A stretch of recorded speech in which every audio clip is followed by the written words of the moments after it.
Apakah sudah ada rekamannya? Sudah. Di bagian pojok Udah. ini, bagian pojok. Udah. Ya, Udah. terima kasih. Baik, kita mulai saja mungkin ya. Assalamualaikum warahmatullahi wabarakatuh.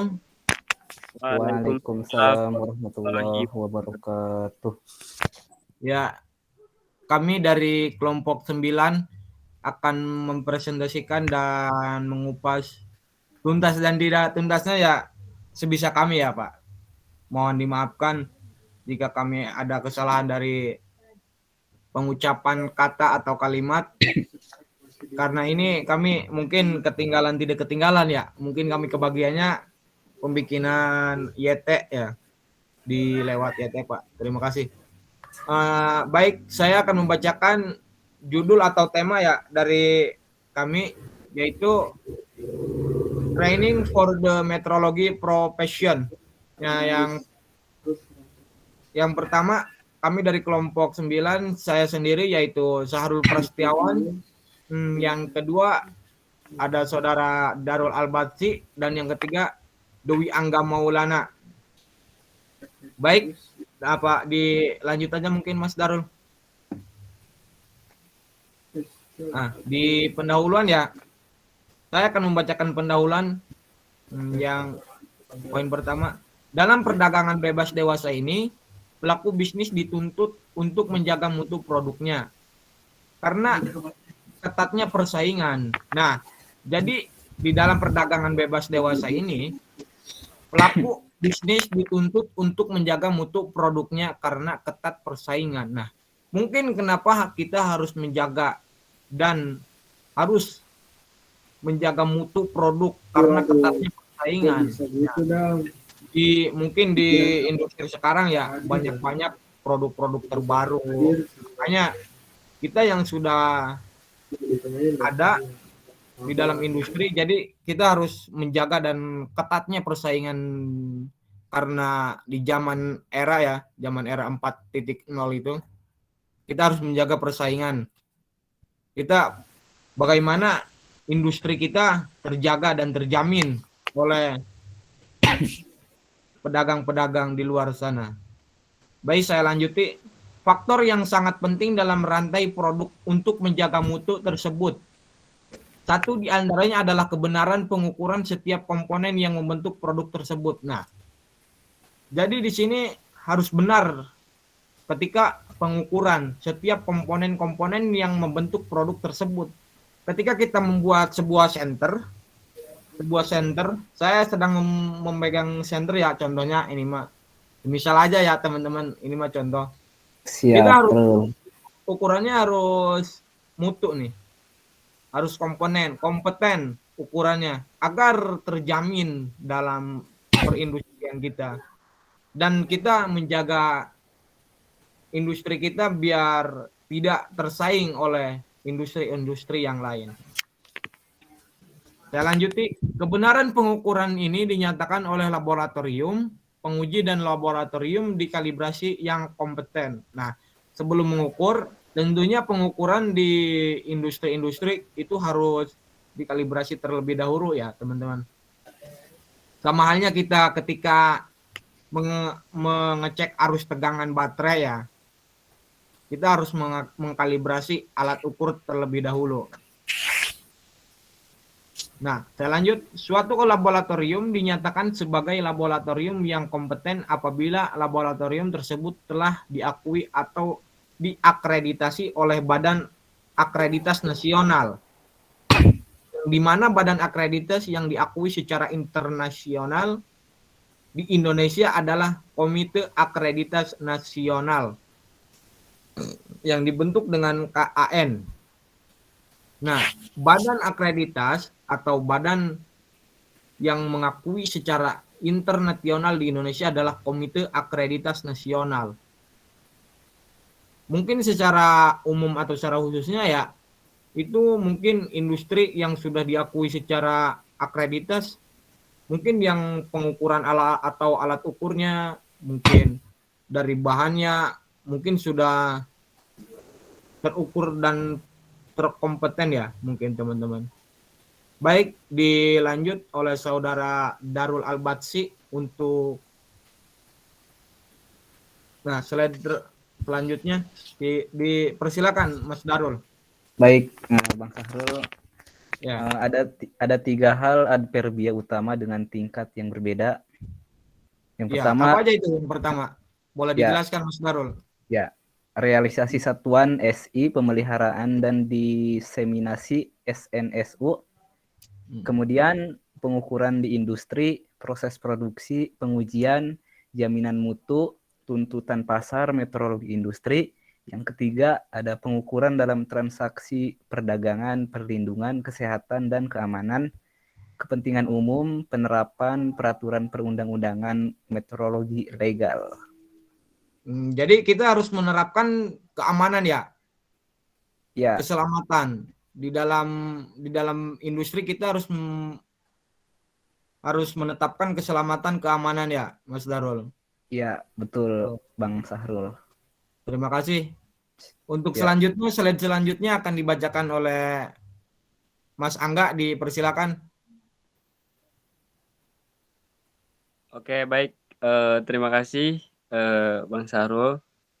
Nah, Ya, Mas. selanjutnya itu gimana sih pengukuran zaman sebelum era 4.0? Jadi untuk di sini tuh terdapat diagram blok sistem pengukuran. Nah, ini kan bisa dilihat ya di situ Ya. ada rantai dari atau sebuah kayak tabel. Yang pertama itu kan ada sensor transducer S1 yang dilambangkan S1. Nah, di situ ada apa aja sih? Nah, di situ ada calibration input, ada measurement, auxiliary forward not always recurrent. Nah, sesudah lambang dari S1 tadi dilanjut dengan ke S2 yaitu dengan nama signal conditioner. Sebelum ke S2 itu ada namanya transduced signal analogous to input. Nah, di S2 ini ada apa aja sih? Nah, itu ada satu yaitu auxiliary forward actually required. Dilanjut nih di poin selanjutnya yaitu ada analogous driving signal. Di situ ada beberapa poin. Yang pertama ada indikator, yang kedua ada recorder, yang ketiga ada prosesor, yang keempat yaitu controller. Nah, dilanjut dengan diagram of the generalized measuring system. Nah, ini untuk diagram sistem measuring tersebut. Ada step pertama yaitu tahap sponsored sensor atau detektor. Step kedua yaitu tahap pengondisian sinyal. Step yang ketiga yaitu tahap pembacaan atau recorder atau record out. Mungkin seperti itu Bang Sarul. Oke, terima kasih Mas Angga ya. Oke. Selanjutnya, slide selanjutnya akan dibacakan oleh saya sendiri ya. Mungkin, nah, jadi sejarah PPSDK itu di sini saya akan menjelaskan sejarah PPSDK ya, Mas Darul, Mas Angga. ya, Sebelumnya, Bang Sahrul. Pusat Pengembangan Sumber Daya Kemeteorologian. Nah, dari PPSDK sebagai institusi yang melatih tenaga-tenaga profesional kemeteorologian. Nah, di mana PPSDK itu mungkin dari struktur atau susunan dari PPSDK melatih institusi yang tenaga-tenaga yang profesional kemeteorologiannya ya, baik itu pengukuran, pengkalibrasian mungkin.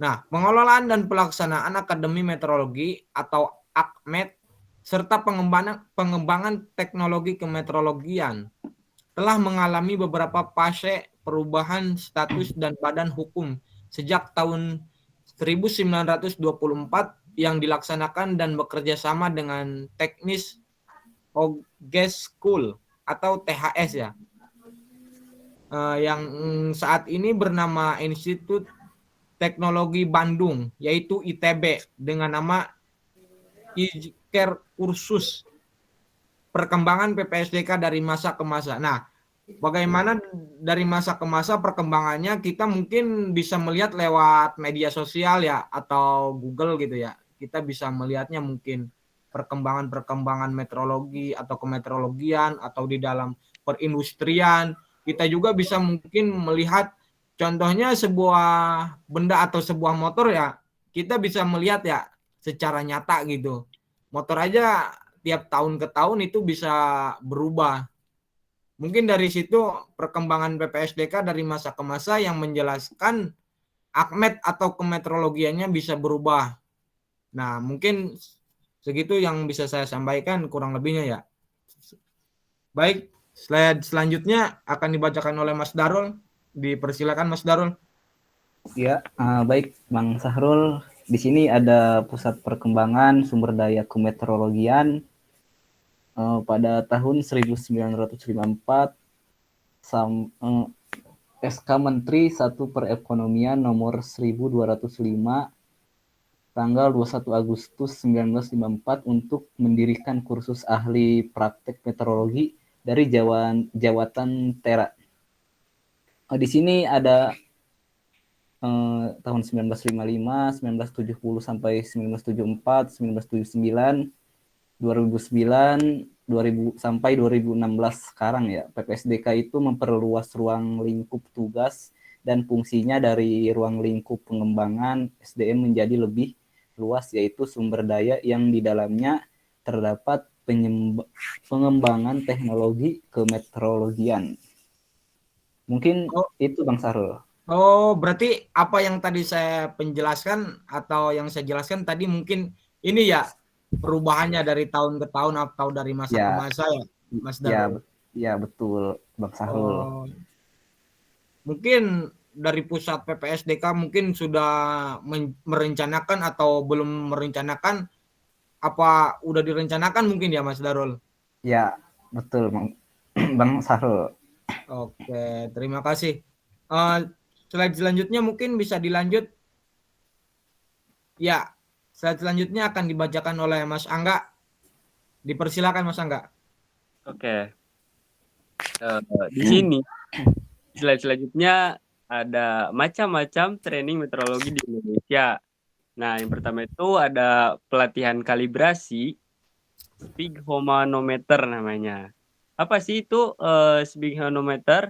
Adalah alat yang digunakan untuk mengukur tekanan darah yang bekerja secara manual saat menompa maupun mengurangi tekanan pada manset dengan sistem non-invasif. Prinsip kerja alat pengukur tekanan darah atau tensimeter sama dengan utuh manometer. Pelatihan ini sangat bermanfaat bagi laboratorium kalibrasi, laboratorium uji, serta laboratorium klinik kesehatan yang ingin mengembangkan tentang kalibrasi sphygmomanometer. Nah, di slide samping yaitu ada tempatnya ada pelatihan kalibrasi sphygmomanometer. Bisa dilihat ya, itu sphygmomanometer itu semacam tensi darah seperti itu. Oh, berarti itu bisa menguntungkan ya Mas Angga kepada pihak kesehatan atau di industri ya untuk pengkalibrasian ya mungkin. Mungkin dari Mas Angga tadi sudah dijelaskan yang dimana prinsip kerja alat pengukur tekanan darah ya. Ya, contohnya tensimeter ya. Mungkin alat tensi darah tersebut untuk pengkalibrasiannya itu ada pelatihan lagi seperti itu. Iya, berarti tidak semena-mena ya untuk mengkalibrasi ya Mas Angga. Iya, jadi kan itu lebih menguntungkan ke apa ya? Ke pengkalibrasian tersebut. Jadi tidak berguna hanya di alat ukur apa seperti mikrometer, seperti itu alat pengukuran. Jadi ini juga ada kaitannya gitu dengan kesehatan seperti alat tensi darah itu. Contohnya. Ya seperti itu kurang lebih. Baik. Terima kasih. Ya. Ya. Baik, terima kasih. Selanjutnya saya bacakan ya. Mau bisa dilanjut Mas Darul. Digedein coba. Belum.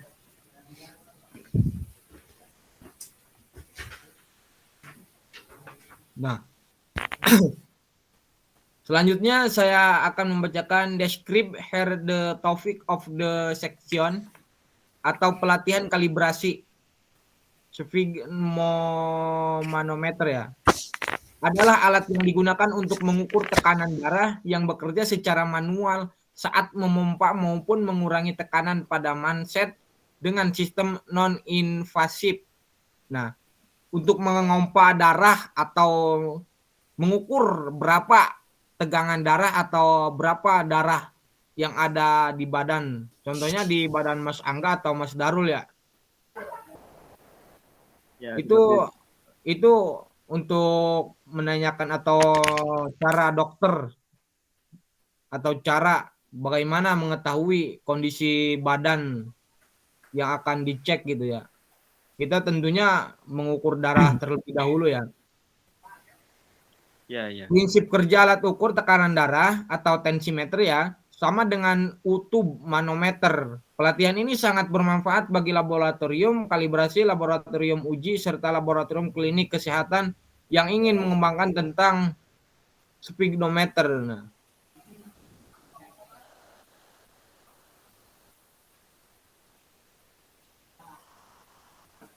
ya, mungkin ada kendala ya Mas Darul.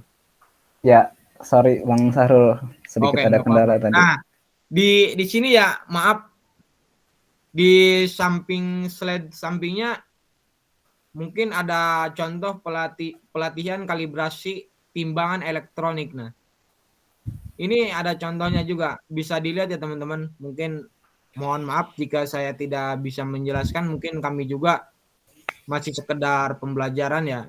Dari kalibrasi ini kita bisa melihat bagaimana, oh jadi timbangan tensi darah itu seperti ini. Nah, darah itu, nah mungkin yang sepengetahuan saya, darah itu berbeda-beda ya. Contohnya Mas Angga mungkin golongan darahnya O apa A gitu ya. Oh. Oh ya Mas Angga, oke. Kalau Mas Darul golongan darahnya apa ya? Kalau boleh tahu. Kalau saya sih A, Bang Sahrul. Oke, mungkin kita bisa atau kita bisa cek di rumah sakit terdekat atau puskesmas ya. Ya. Ya, yang bagaimana saya sudah menjelaskan tadi, sphygmomanometer itu adalah alat yang digunakan untuk mengukur tekanan darah ya, atau tensimeter ya. Kalau bahasa alat ukur kemeteorologianya itu mungkin tensimeter yang untuk mengukur darah, tekanan darah. Yang mana kita juga kalau semisal contohnya berobat ya, kita ke puskesmas atau ke dokter-dokter terdekat, mungkin kita dicek darah terlebih dahulu. Berapa tensi darah kita. Mungkin kalau terlebih tinggi ya mungkin kita termasuknya darah tinggi juga ya. Iya, Bang Sahrul. Ya, itu tergantung dari tekanan yang kayak misalkan seperti apa ya? Apa itu, Kak? Sakit kepala mungkin itu dari tekanan darahnya itu terlalu tinggi. Nah, itu ada efeknya juga dari situ seperti iya mungkin bisa jadi ya. Bisa jadi benar. Terus gagal ginjal juga bisa. Nah, itu akibat apa? Dari salah satu faktornya yaitu kesehatan, kurang menjaga kesehatan dari makanan gitu. Terus dari gaya hidup sehat atau sehari-harinya gitu, tidak sehat. Iya, benar. Karena darah tinggi kita mungkin badan kita bisa jadi stroke juga tuh ya. Iya, ya. Emang benar. Nah, iya benar Mas Angga. Terima kasih. Oke. Selanjutnya poin selanjutnya akan dibacakan oleh Mas Darul. Baik, Bang Sahrul. Yang pelatihan kalibrasi selanjutnya ada pelatihan kalibrasi meter kadar air. Kadar air merupakan alat penting dalam menentukan tingkat keamanan pangan untuk biji-bijian, penyerahan atau perdagangan bahan mentah seperti beras atau gabah, dan lain-lain yang penentuan harganya ditentukan oleh besarnya kadar air yang dikandung oleh benda tersebut, serta untuk menunjang logistik pangan secara umum. Pelatihan ini dimaksudkan untuk memberikan pengetahuan dan keterampilan bagi para peserta untuk melakukan kalibrasi meter kadar air, yaitu meter kadar air halogen, infrared, resistansi, dan kapasitansi sesuai dengan peraturan perundang-undangan yang berlaku di Indonesia juga aturan internasional. Jadi iya benar apa yang dikatakan oleh dosen pengampu kita ya, Pak Wahid. Jadi semua benda atau semua apa ya, benda yang mungkin itu mungkin menggunakan alat ukur ya Mas Darul ya. Ya, Bang Sahrul. Iya, contohnya kita menimbang emas, air ya. Itu Iya. dibutuhkan alat ukur juga ya. Ya, betul Bang Sahrul. Terima kasih. Siap Bang Sahrul. Apa ada yang ingin disampaikan lagi dalam poin pelatihan kalibrasi meter kadar air ini, Mas Darul? Mungkin langsung dilanjut aja Bang Sahrul. Oke, Takut terima kelamaan kasih. juga kan. Oke, ya, terima kasih. Slide selanjutnya akan dibacakan oleh Mas Angga. Ya, silakan Mas Angga. Oke, siap.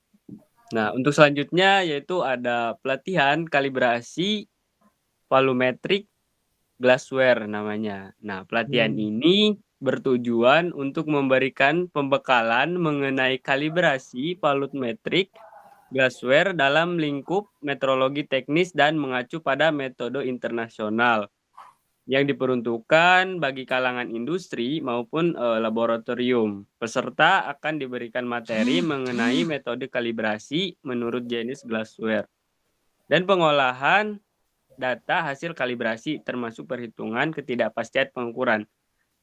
Nah, kan mengacu pada teori perhitungan yang ketidakpastian pengukuran itu kita telah mempelajari kemarin di praktikum fisika. Nah, kan di situ ada Oh iya, benar Mas Angga. Ini ya, contohnya mengacu kepada fisika ya kita ya. Iya, betul. Yang dimana kita membuat laporan ya. Iya, benar.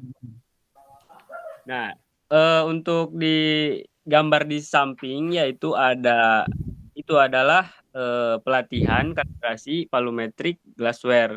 Bisa dilihat ya, di situ ada gelas kimia juga untuk berbagai, mungkin ada cairan juga di situ. Nah, ini kan di sini yang telah pertama disebutkan tadi ada badan yang disebut dengan KAN ya, KAN, seperti itu. Nah, mungkin untuk pelatihan kalibrasi volumetrik ini saya sendiri belum tahu bagaimana pelatihan tersebut. Nah, maka untuk itu cuman memberikan sedikit gambaran seperti itu untuk pelatihan kalibrasi volumetrik glassware tersebut. Mungkin hanya itu ya. Oh iya, berarti benar. Ya, saya baru mengetahuinya nih.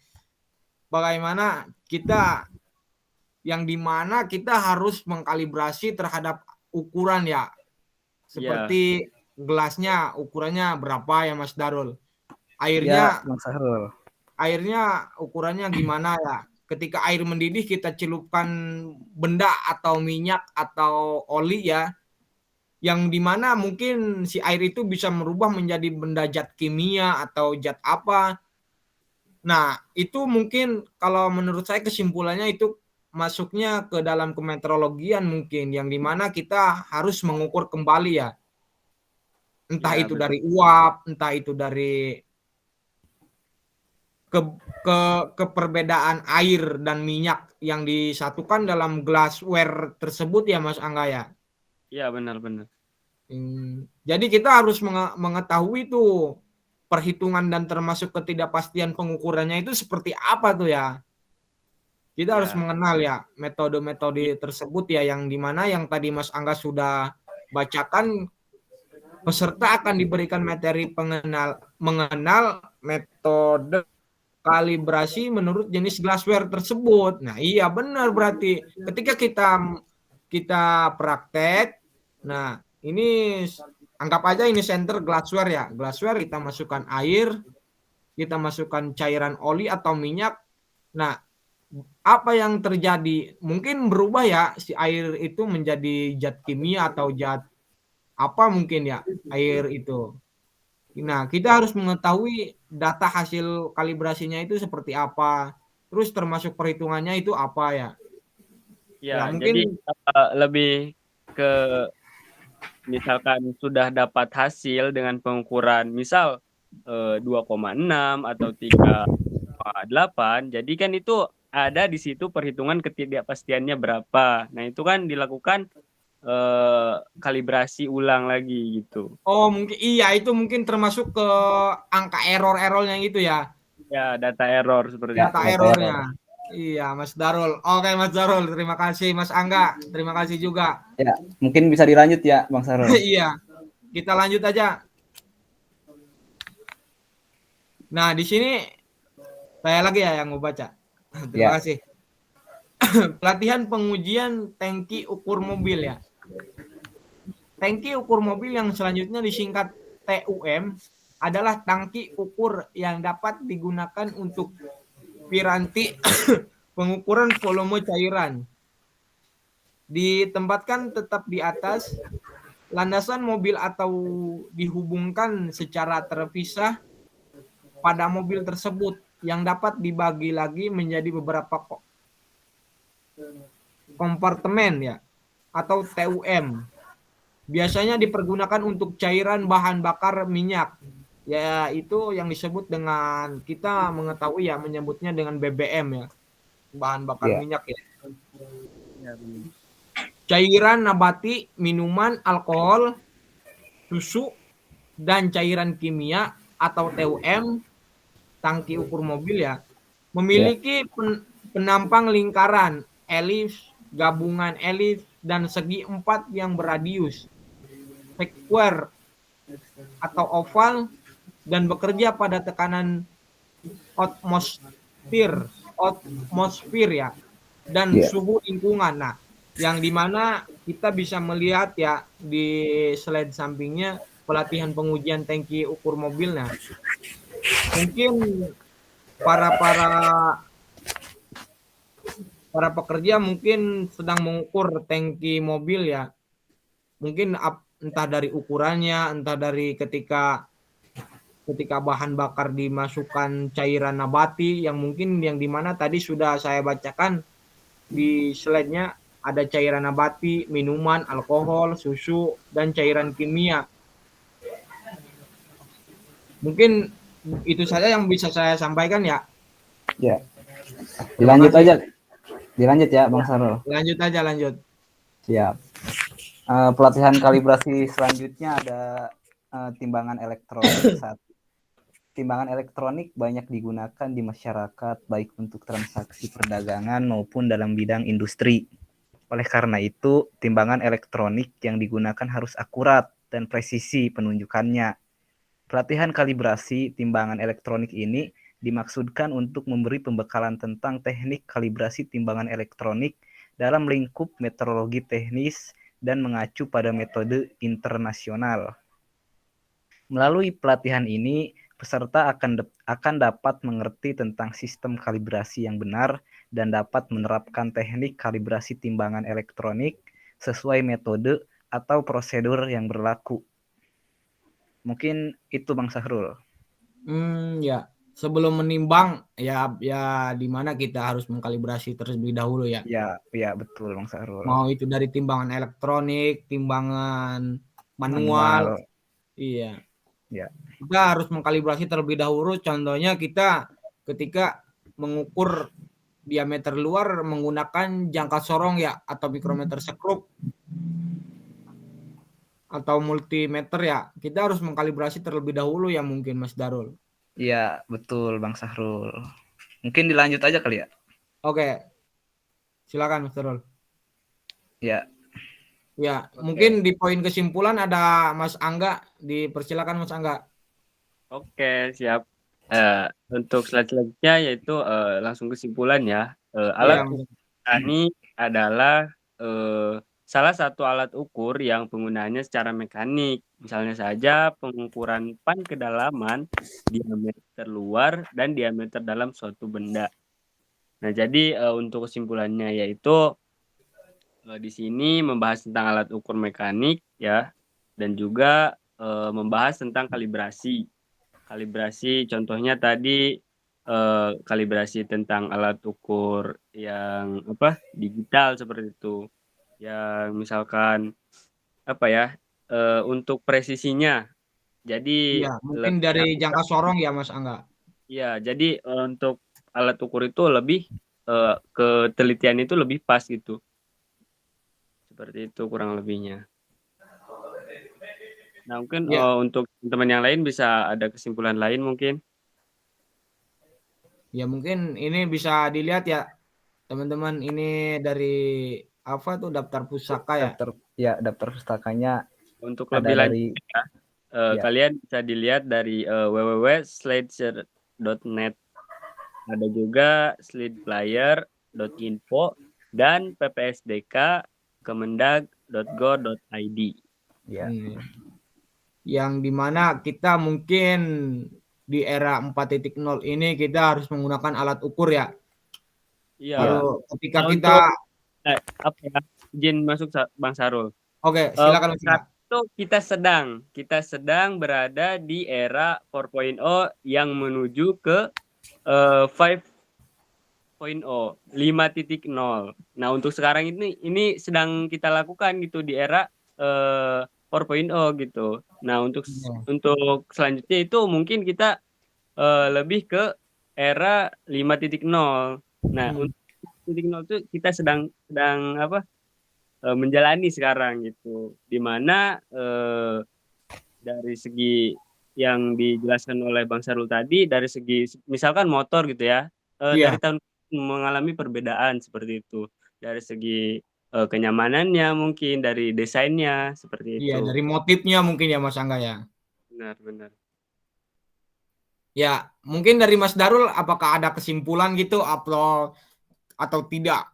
Gimana tuh cara kita mengetahui alat ukur kemeteorologian yang dimana mungkin saat era zaman sekarang ya Mas Darul. Dipersilakan Mas Darul. Apa ya? Dari saya sih gak ada Bang Sahrul, mungkin langsung saja, takut kelamaan kan udah malam juga kan. Oke, terima kasih Mas Darul.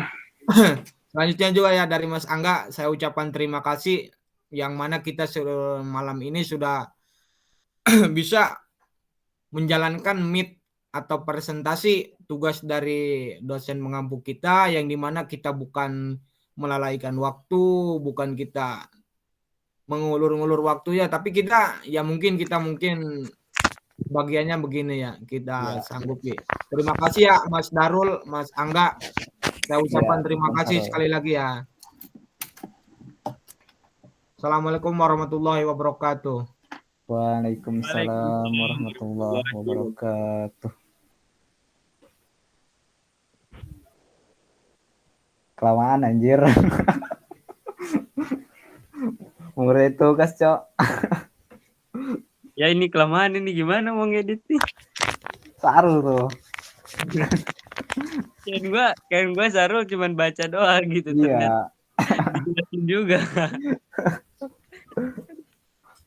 Itu langsung diupload aja ke YouTube. Ih, masih Itu rekam layar. Masih direkam.